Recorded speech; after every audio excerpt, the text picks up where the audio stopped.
Buenos hermanos, hermanas, irmãs, meu nome é Roberto Simões, site O Contemporâneo. A gente está no curso Discursos Esquizoicos. É uma brincadeira, na verdade, para nós pensarmos o yoga é, no Brasil. E poderíamos estar falando do yoga no Peru, yoga na Índia de hoje, na África, entre os maores, né? Por quê? Esquizo vem de diferente, vem de esquisito, né? E olha que interessante que em espanhol é belo, né? Então, discursos esquizo-yógicos são conversas no qual vocês já ouviram em podcast, ou se não ouviram, talvez você possa ir depois ou antes, você faz o que você quiser. Entre mim e Mila Derzete, idealizadora do curso do método restaurativo, e no qual aqui agora nos vídeos a gente vai bater um papo sobre alguns assuntos que adentramos naquele discurso, né? Esse aqui é o pueril e profundo. Eu dividi aqui as abordagens em quatro ou cinco assuntos mais ou menos, né? No qual eu vou tentar adentrar um pouco mais. A primeira pergunta me faz é sobre qualidade de vida. E qualidade de vida e yoga, obviamente, né? E meditação. E eu respondi que qualidade de vida é o que nos aumenta a nossa potência. A qualidade de vida sempre vai acontecer em encontros alegradores, encontros que compõem conosco, trazendo então alegria, aumento e potência. E na linguagem do yoga, mais perfeição. Nós somos perfeitos em si mesmos no yoga, somos plenos, ao contrário do cristianismo que somos imperfeitos, vamos sempre sofrer. Se somos perfeitos, plenos na filosofia do yoga, não há falta então, não é?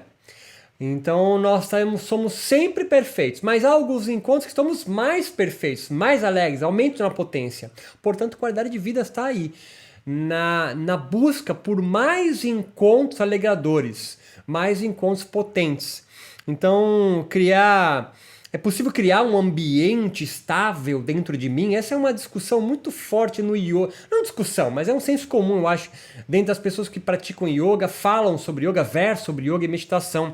Criar um ambiente estável dentro de mim. Eu acho isso uma piada porque você não é uma ilha, né? No sentido de que você não está incólume a encontros que estão fora de você. Então você é um encontro, pensando nessa analogia, com outros ambientes, né? Então, cara, você vai encontrar um ambiente, né? Que é uma outra pessoa que pode estar estável dentro dele, mas a estabilidade dentro do outro vai causar instabilidade dentro de você. Então, o yoga não pode criar um ambiente estável dentro de você como requisito para a qualidade de vida. A qualidade de vida sempre depende do outro. Não há qualidade de vida sozinho, né?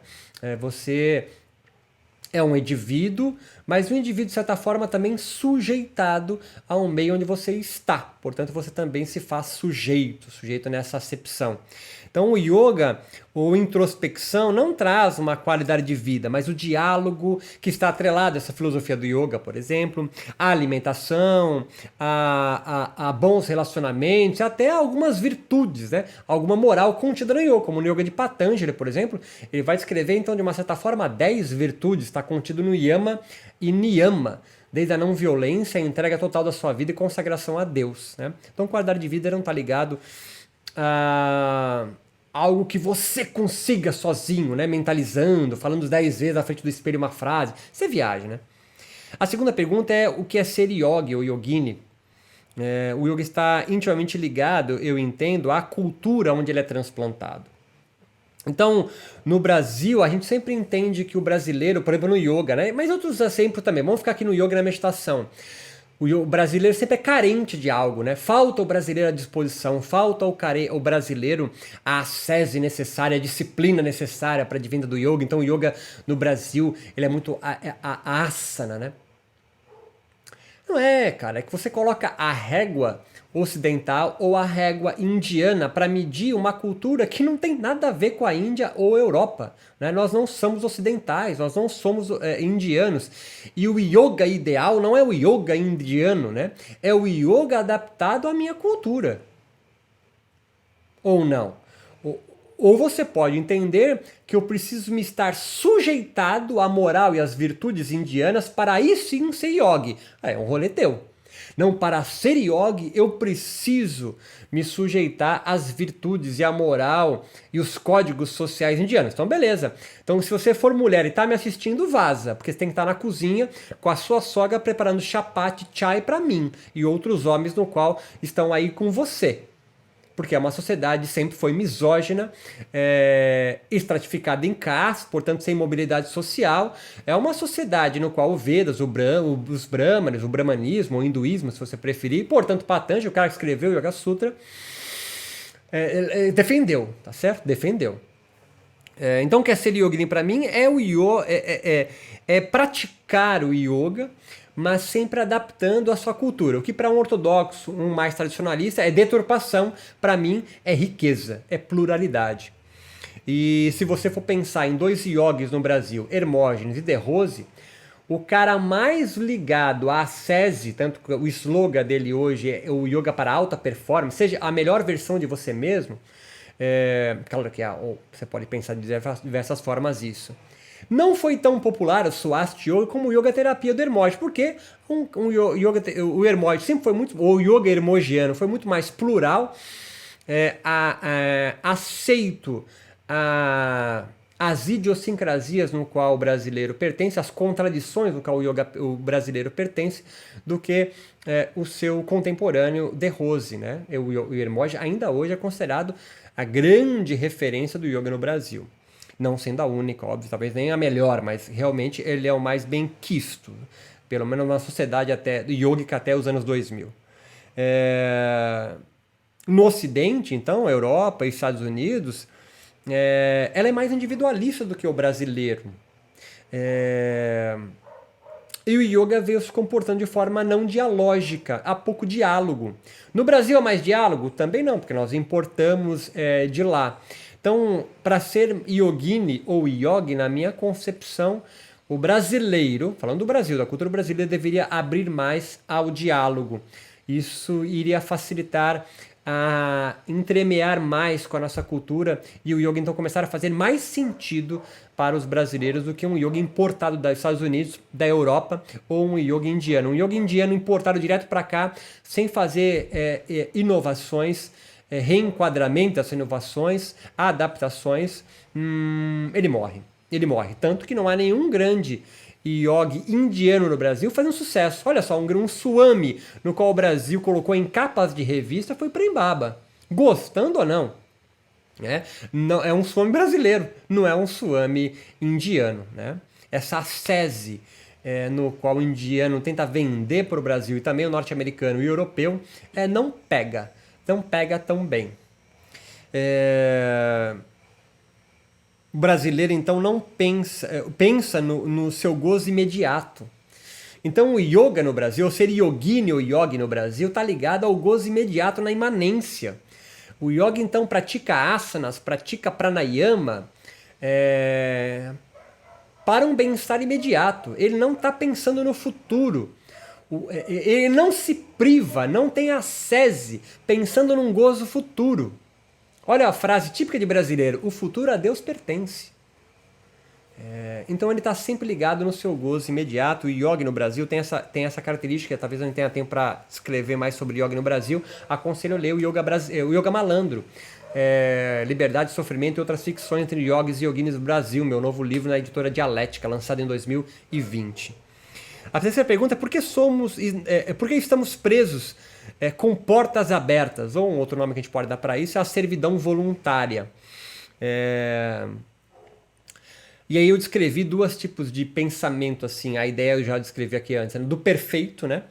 Do pleno, do perfeito, do pleno, que é a ideia da filosofia não dual, que vem do Vedanta Adwaita para o Brasil. O brasileiro gosta dessa versão não Adwaita, né? Não dual. O brasileiro gosta disso. Só que ele gosta por motivos diferentes do que um vedantino Adwaita, ou não dual, realmente compreende isso. Um vedantino Adwaita, né, ou não dual, sabe que não há distinção entre corpo e mente, mas ainda acredita no transcendente, moksha, nirvana, kaivalya. É o equivalente ao céu cristão, que é outra forma de ver o mundo, imperfeito. Eu sou imperfeito, imagem e semelhança de Deus, não sou pleno. Então eu tenho que fazer ascese aqui, eu tenho que sofrer aqui, porque há um outro mundo perfeito me esperando. O brasileiro não gosta disso. O brasileiro, isso que eu estou falando, é a filosofia brasileira de Roney, um filósofo e professor da Federal do Sul da Bahia, que tem essa tese sobre a alma brasileira, né? Então, por exemplo, só entre nós brasileiros que existe o católico não praticante. É uma contradição em termos, mas o brasileiro não se preocupa com isso. Ou entre nós yogis, há o yogi que é praticante, mas não vive a vida do yoga. É muito louco, né? Então ele esquece klesha, ele esquece yamas e niyamas. É um adorno para ele, né? É um ornamento. E eu não estou sendo pejorativo. Eu não vejo isso como falta entre os yogis e yoginis brasileiros. Mas é uma forma de ver a cultura brasileira. Se olhar o yoga, os yogis e yoginis brasileiros, né? E brasileiras, com a régua indiana, ou a régua europeia, ocidental, sempre o brasileiro vai faltar algo. Você precisa começar a ver o brasileiro então com mais ternura, como diz esse filósofo Roney. É da cultura brasileira, ele é imediata, do gozo, da festa. Então as práticas do yoga são para o bem-estar imediato dele. Ele não vai fazer ascese para chegar lá, porque ele se sente perfeito. Se ele se sente perfeito, não tem sentido sofrer aqui, fazer ascese aqui para um gozo futuro. Ele quer gozar agora, né? Porque ele já se entende pleno. Então ele não se entende pecador ou ignorante. Ele se sente perfeito, então tá tudo perfeito. A prática do yoga vai só melhorar minha perfeição. Tem que ser encontros alegradores, né? Então o brasileiro não busca mergulhar, ele é superficial no yoga. Mas não porque ele é ignorante, pois não se percebe inferior ou em falta. É o indiano que se sente em falta ou inferior, que precisa fazer ascese para chegar então em Kaivalya. Ou como um católico, né? Que se entende imagem e semelhança de Deus, então ele tem que fazer ascese para alcançar o céu cristão, melhorar a sua moral. O brasileiro não entende, não pensa assim. E o brasileiro, claro, estou generalizando, tá certo? Talvez você não, você é mais moderno do que... Há brasileiros mais modernos, porque essa ideia de sujeição para pensar no bem futuro é da teologia do trabalho, a teologia da prosperidade. O homem moderno é assim. Ele vai fazer uma ascese para... Eu poupo para o futuro. O brasileiro não faz isso. O brasileiro não faz isso. Ele vive o gozo, o agora, o imanente. Então, a teologia do desapego para o brasileiro não faz sentido nenhum. Talvez seja um dos motivos que o yoga no Brasil não se populariza entre as camadas mais populares, mais marginais, periféricas do Brasil, porque esse cara não é moderno. O yoga se difunde apenas nas grandes metrópoles, um público jovem, talvez até 35, 45 anos, porque este é moderno. Esse cara viaja para o exterior, esse cara vive a ética do trabalho, né? O brasileiro, quem vive a ética do brasileiro, pensando assim, ele não é moderno, né? Moderno significa se sujeitar a algo, porque ele se entende na falta. Então ele vai buscar o futuro, a ética do trabalho. O brasileiro não entende assim. Mesmo os neopentecostais, que advêm da teologia da prosperidade, não se compreendem muito assim, né? Entre nós brasileiros, nós ungimos vassoura, cara, para varrer as impurezas de casa. É magia isso, né? E a magia tá ligada ao gozo imediato. Mas a gente não tem tempo para falar sobre isso aqui. Eu posso falar isso no outro texto. No meu curso de política, eu entro um pouco mais sobre isso, porque eu vou falar sobre a formação da cultura brasileira, sobre as 3 matizes, africana, indígena e europeia, para fundar a alma do brasileiro. E uma quarta questão o yoga no Brasil são técnicas para aumento do gozo, já falei sobre isso, né? E não para ascese, né? Não é um projeto de yoga. O yoga no Brasil é praticado para benefício imediato, o bem-estar, o gozo dali, né? Os kleshas não fazem sentido para o brasileiro. Eu ser ignorante, no apego, na versão no meio da morte, no orgulho, eu tenho que eliminar isso. É muito trabalho para o brasileiro, ele é superficial mesmo, ele não se aprofunda, ele não vive a ética do yoga. O yoga é para bem-estar imediato. Yamas e niyamas também é só um ornamento. Isso está melhor descrito, como eu volto a dizer, é minha tese de doutorado, está no livro Yoga Malandro. O yoga constrói sentido de vida para alguém? Sim. mas estamos pautando o yoga pela ciência, e a ciência não constrói sentido de vida para ninguém. Ou seja, há muito, entre esses yogis modernos, mesmo no Brasil, em outro lugar, tem pautado a legitimidade do yoga não mais no hinduísmo, na ética hinduísta, bramânica, né, da plenitude, mas na ciência. A ciência, cara, para construir sentido de vida para alguém, ela é das mais falhas, da mais difícil, porque ela não tem esse objetivo como construção de conhecimento. A ciência não constrói, né, não foi feita para melhorar a vida de ninguém só no sentido tecnológico, né? De aumento de técnicas, né? Então, compreender a mim mesmo e o outro exige um mergulho talvez um pouco mais profundo se você é moderno, ou mais superficial se você vive o que esse filósofo chama de homo brasiliensis, né? Enfim, essa é a discussão desse diálogo chamado Poerio Profundo, faz parte do curso de diálogos esquizoicos, e escreve aí embaixo para a gente poder trocar ideia e se aprofundar em algum desses temas, no qual desses 5 temas que nós conversamos aqui. Meu nome é Roberto Simões, site Eu Contemporâneo e da plataforma EAD de baixo custo. Muito obrigado.